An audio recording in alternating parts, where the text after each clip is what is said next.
যারা নাফরমান, আল্লাহ বলবেন জাহান্নামী, শোন, আমি আল্লাহ তাআলা ওই পরিমাণ হায়াত তোকে দিয়েছি যে পরিমাণ হায়াত পাইলে একজন মানুষ আখিরাতের উপদেশ গ্রহণ করতে পারে, জাহান্নাম থেকে বাঁচার পুঁজি দিতে পারে, জান্নাতের পুঁজি কামাই করতে পারে, অতটুকু হায়াত দিয়েই তোমাকে আমি কবরে আনছি। যাকে আমি দেই নাই তাকে আমি আযাবও দেই না। 8 বছরের বাচ্চা আমি জাহান্নামে দিছি না, 10 বছরের বাচ্চা আমি জাহান্নামে দেই নাই। দেখো তুমি, এমন কোন বান্দা নাই আমার। কেন? তাকে আমি বালেগ বানাই নাই, তাকে আমি প্রাপ্তবয়স্ক বানাই নাই, তার উপরে আমি শরীয়তের বিধান মুকাল্লাফ করি নাই, বিধান তার উপরে আরোপ করি নাই, এর আগেই তারে কবরে নিয়ে আসছি। এজন্য যারে আমি হায়াত দেই নাই তারে আমি আযাবও দেই না। কিন্তু বালেগ যারে বানাইছি, ছেলে হলে 14 থেকে 15 বছরের ভিতরে যার গোসল ফরজ হয়েছে সেদিনের মিনিট সেকেন্ড থেকে এরপরে যাকে আমি যতদিন হায়াত দিছি, ওই হায়াতে আমি জাহান্নাম থেকে বাঁচার মতো সুযোগ দিছি, জান্নাত গ্রহণের সুযোগ দিছি। ওটুকু না দিয়ে আমি কাউকে আযাব দিচ্ছি না, ওইটুকুর হিসাব মতে তোমাকে আযাব দিচ্ছি,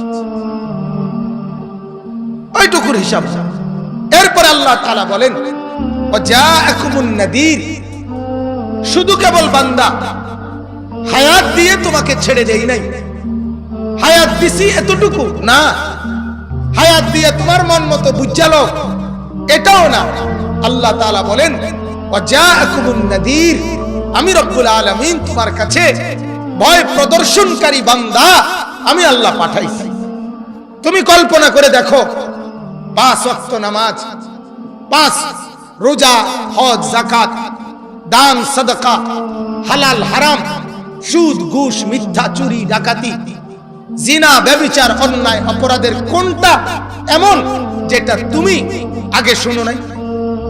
আপনারাই বলেন, এখানে যারা বসছেন, নামাজ যে 5 ওয়াক্ত ফরজ, এই কথাইটা আজকেই প্রথম 10ই মার্চ 2022 সালে আমি বলার কারণে এই প্রথম শুনছেন এরম আশ্চর্য কথা। এর আগে আর শোনেন নাই, এরম একজন ভাগ্যবান। হাত উঠানছে, উঠান, আপনার এই ভিডিও করব। আর জীবনে কোনোদিন নামাজ যে 5 ওয়াক্ত ফরজ এটা আজকেই প্রথম শুনছেন? কথা বলেন না বাপ, আগে শুনছেন কিনা? তাহলে কোনটা বাকি? সুদ বলেন, ঘুষ বলেন, চুরি বলেন, ডাকাতি বলেন, জিনা বলেন, ব্যভিচার বলেন, গান বলেন, বাদ্য বলেন, আবার ইবাদত আর বন্দেগী, জিকির, তাসবিহ, তিলাওয়াত, হ্যাঁ, নামাজ, রোজা, এগুলোর কথা আগে শুনেন নাই? কথা বলেন। তাহলে আল্লাহ তাআলা বলেন আমি রব্বুল আলামিন প্রত্যেকের কাছে আমার দ্বীন, আমার কোরআন, আমার বিধান, হালাল হারাম, আমার পথ আমি আল্লাহ তাআলা বারবার বারবার তার কাছে পেশ করছি। কিন্তু সে এত বড় নাফরমান, আমার কথায় কোনো পাত্তা দিল না। আরে দোস্ত, কি পরিমাণ নাফরমান আমরা! মাত্র 2 সেকেন্ড আর 3 সেকেন্ডে, 2 সেকেন্ডে একটা মোবাইলে যদি মিস কল আসে তাইলে বেটা টের পায় তার মোবাইলে মিস কল আসছে। মোবাইল খুলে দেখে কে মিস কল দিছে, সেই মিস কলের আলোকে সাড়া দেয়, হয় কল ফিরায় নয়তো আবার কল ধরে। কিন্তু রব্বুল আলামিন বলে বান্দা, এক এক ওয়াক্ত নামাজের বেলায় আমি আল্লাহ তোমার চতুর্পাশের এক মহল্লা থেকে কমপক্ষে 10টা মসজিদে যদি 5টা করে, আরে যদি 4টা করে মাইকের হরন বাজে, তাহলে একসাথে 40টা হরন দিয়া একত্রে আমি মাওলা তোমার কাছে এশার নামাজের আজান তোমার কানে পৌঁছাইছিলাম। কিন্তু তুমি নাফরমান, একটা বারো একটা সিজদা করার মতো গুরুত্ব দিলা না। তোমার মতো ডাকায়, তোমার মতো নাফরমান আর কে হইতে পারে? তোমার মতো গাদ্দার আর কে হইতে পারে? ভাবে না কি পরিমাণ সীমা লঙ্ঘনকারী।